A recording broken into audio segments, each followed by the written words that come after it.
सगळ्यांना आहे। आता अन्य काही घडामोडी। दिवसागणिक अशोक खरातचे नवनवे कारनामे समोर येत असतानाच नवा धक्कादायक प्रकार उघड झालाय। पूजाविधीच्या बहाण्याने आणि लग्नाचा आमिष दाखवत खरातने एका घटस्फोटित महिलेवर अत्याचार केल्याचा आरोप आहे। तसंच पीडित महिला गरोदर राहिल्यावर तिला गर्भपाताच्या गोळ्या देऊन गर्भपात केल्याचा गंभीर गुन्हाही त्याच्यावर दाखल आहे। पीडित महिला 2013 मध्ये भविष्य जाणून घेण्यासाठी खरातकडे गेली होती।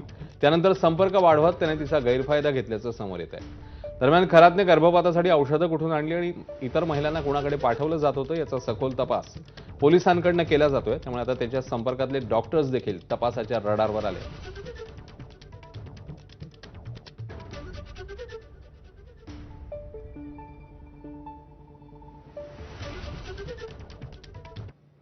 दरम्यान कोर्टामध्ये नेमका काय काय युक्तिवाद झालाय कोर्टामध्ये सादर करण्यात आलं खरातला तेव्हा सरकारी वकिलांनी म्हटलं खरातच्या अत्याचारांमुळे महिला गर्भवती झाली। खरातने गोळ्या देऊन गर्भपात केला। खरातने औषध कुठून आणलं त्याचा तपास करायचा आहे। तर तू अप्सरा आहेस असं सांगून खरात शोषण करायचा। खरातकडे कोणतं जडीबुटीचं औषध आहे ते शोधायचंय।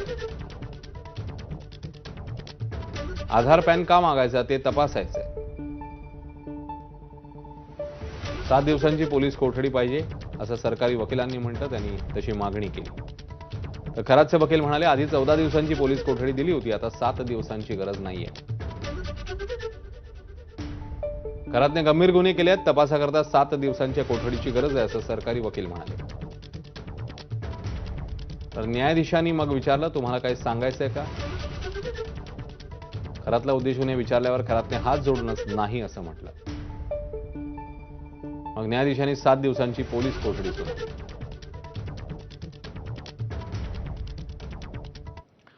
दरम्यान अशोक खरातची पत्नी कल्पना खरात अद्यापही फरार आहे। तिच्या विरोधात लुकआउट नोटीस जारी करण्यात आली आहे। यामुळे कल्पना खरातचा परदेशात पळून जाण्याचा मार्ग बंद झालाय। खरातसह त्याची पत्नी कल्पना खरातवर शेतकऱ्याची फसवणूक आणि सावकारीचा गुन्हा दाखल आहे। लुकआउट नोटीसमुळे कल्पना खरातच्या हालचालींवर निर्बंध आले आहेत आणि सध्या पोलिसांकडून तिचा कसून शोध घेतला जातो।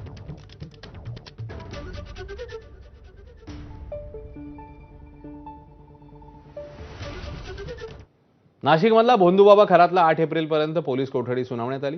नाशिक जिल्हा सत्र न्यायालयात सुनावणी झाली। या सुनावणीसाठी अशोक खरातला व्हिडिओ कॉन्फरन्सिंगद्वारे हजर करण्यात आलं। तपास अधिकारी किरण कुमार सूर्यवंशी आणि सरकारी वकील ॲडव्होकेट शैलेंद्र बागडे यांनी न्यायालयात युक्तिवाद केला। यावेळी पोलिसांनी 7 दिवसांच्या पोलीस कोठडीची मागणी केली होती। सुनावणीच्या शेवटी सगळ्यांचा युक्तिवाद झाल्यावर तुला काही बोलायचंय का असा प्रश्न न्यायाधीशांनी खरातला विचारला। यावर हात जोडूनच काही नाही असं उत्तर खरातने दिलं।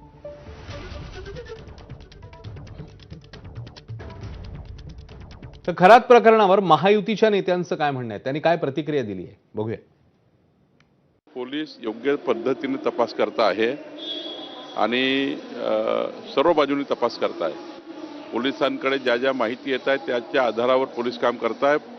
अजून काही कुणाकडे ॲडिशनल माहिती असेल तर ते पोलिसाला दिली अजून तपासाला चांगली चालना मिळेल। त्याच्यामध्ये आता जे काही मोठे मासे आहेत आणखी फक्त भोंदूबाबा हा एकटा नाही आहे। त्याच्यामध्ये जे मोठे मासे आहेत ते सर्व आता गळायला लागतील आणि त्यांचा जेव्हा भांडाफोड होईल कुणाची संपत्ती कुठं किती अडकली त्या टायमाला खऱ्या अर्थानं महाराष्ट्र समोर चित्र जेव्हा येईल त्या टायमाला आपल्याला याचा उलगडा होईल। म्हणून मी सर्वांना विनंती करतो की पोलिसांना त्यांचा योग्य प्रकार तपास करू द्या। प्रकरण मोठं आहे, याला जर राजकीय वळण दिलं मग ह्या प्रकरणाचा योग्य तपास होणार नाही। आता आमच्या लग्नात सुद्धा कार्यकर्ते आमची नाव घालतात, तो काय त्यांचा दोष नाही। त्या पत्रिकेत नावं असणं, एखाद्या त्याच्यावर फोटो असणं ह्याला आपण दोष देत नाही, पण त्यांनी केलेल्या त्यांच्या व्यवहारामध्ये त्याचा सहभाग असणं, विशेषतः महिलांच्या शोषणामध्ये, आर्थिक व्यवहारामध्ये हे वाईट आहे। त्याच्यावर कारवाई झाली पाहिजे।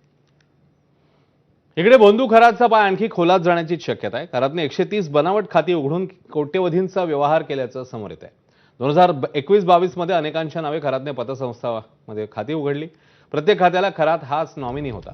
जवळपास 50 कोटींपेक्षा जास्त रुपयांचा व्यवहार या खात्यांच्या माध्यमातून झालाय अशी माहिती आहे।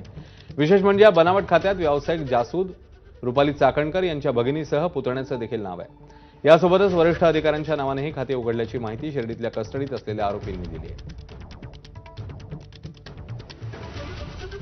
तर खरातची अकाउंट असलेली समता पतसंस्था ही चौकशीच्या रडारवर आहे. या पतसंस्थेतील खरात आणि त्याच्या कुटुंबियांची 4 खाती असून या खात्यांमधून 60 कोटीहून अधिकचे व्यवहार झाल्याचं समोर येत आहे. पतसंस्थेच्या संचालकांनी याबद्दल काय स्पष्टीकरण दिलंय ते बघूया. एक माणूस किती सुद्धा खातेदारांना वारस म्हणून राहू शकतो. त्याच्यामुळे त्यांनी वारस राहिलेले आहे, त्यांनी त्याची मागणी केली, त्याला खातेदारांनी संमती दिली, त्याच्यामुळे वारस म्हणून त्यांचं नाव आम्ही त्या ठिकाणी ठेवलेलं आहे. 2021 मध्ये आपल्याकडे कोरोना होता. त्या कोरोना काळामध्ये हे सर्व खाते ओपन झालेले आहेत आणि त्यावेळेस सर्व ट्रान्झॅक्शन हे ऑनलाईन चालायचे. केवायसी सुद्धा ऑनलाईन चालायची, पण ती केवायसी आम्ही डिजिटली फेच करून घेतलेली आहे. त्यामुळे कुठेही बनावट खाते आहे असा कुठेही प्रकार समतामध्ये नाही. आता बातमी लाडकी बहीण योजनेसंदर्भातली आहे. लाडकी बहीण योजनेच्या लाभार्थी महिलांच्या अर्ज पडताळणीमध्ये तब्बल 71 लाख लाडक्या बहिणी अपात्र ठरल्या आहेत. या अपात्र लाडक्या बहिणींमुळे सरकारने